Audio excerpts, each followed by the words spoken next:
Dalam Bapa dan Putra dan Roh Kudus. Amin. Allah Bapa yang penuh kasih, puji syukur kami aturkan kepadamu bahwa Engkau telah memilih Petrus, putramu, bahwa dialah pemimpin gereja yang mula-mula, gereja perdana. Dan gereja itu adalah gereja Katolik.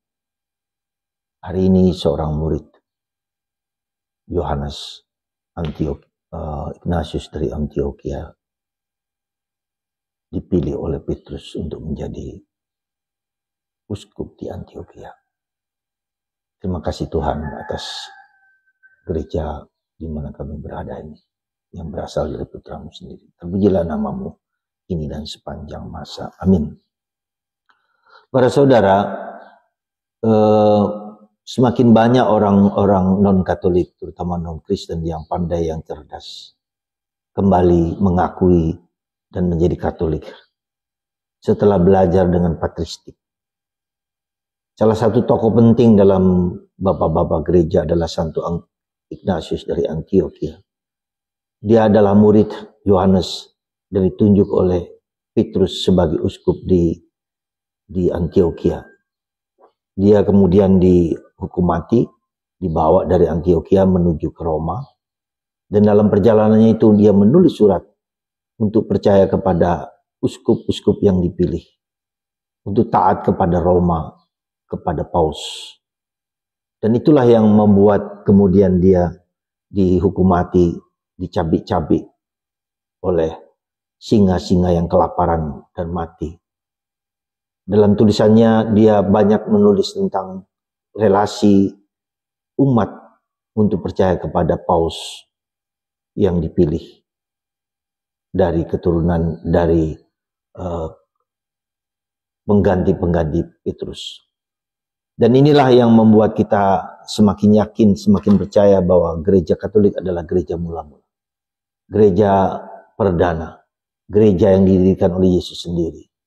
Karena itulah, percayalah kepada gereja Katolik. Di dalamnya kita mendapatkan rahmat demi rahmat. Dan kalau kita buka podcast, semakin banyak orang percaya dan yakin gereja Katolik adalah gereja yang didirikan oleh Yesus. Itu yang pertama.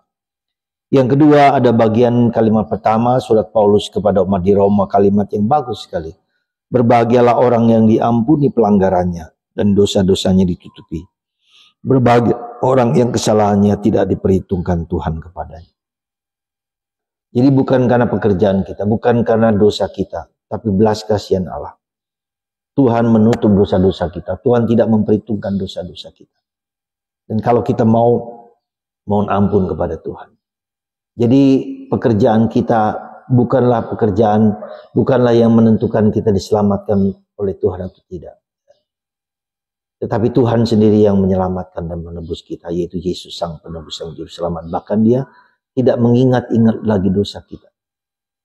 Kenapa ini penting bagi kita? Coba Anda bayangkan ketika misalnya anak kita bersalah, atau orang lain yang bersalah kepada kita, kita ingat-ingat, kita terus mengingat-ingat, kita dendam kepadanya.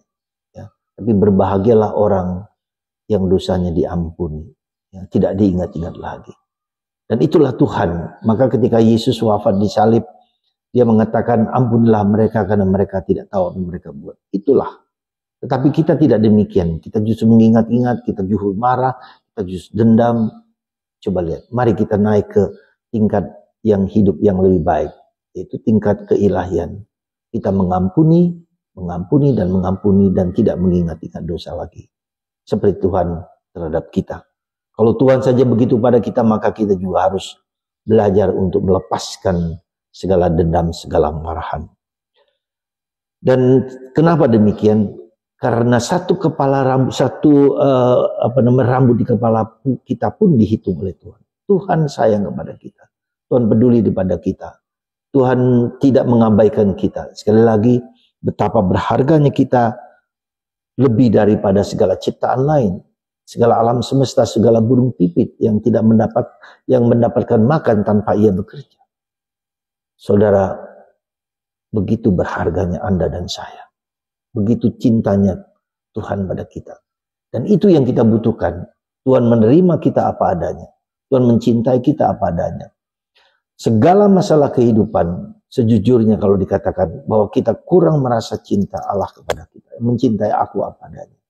Bukan apa yang seharusnya aku ada, bukan apa perbuatanku. Tapi Tuhan mencintai aku bukan karena aku pinter, bukan karena aku ganteng, bukan karena aku pastor, bukan karena aku suster, bukan karena aku siapapun. Tapi Tuhan mencintai aku sebagai ciptaan Tuhan. Dan ini pegangan hidup kita. Dan itu menjadi kekuatan kita. Supaya kita tidak kehilangan akar, kehilangan jati diri. Aku butuh afirmasi dari Tuhan. Tuhan mencintai aku, mengasihi aku, apapun juga. Tuhan memberkati kita semua. Semoga kita mengalami cinta Allah dalam hidup kita. Bapa, Putra, dan Roh Kudus. Amin.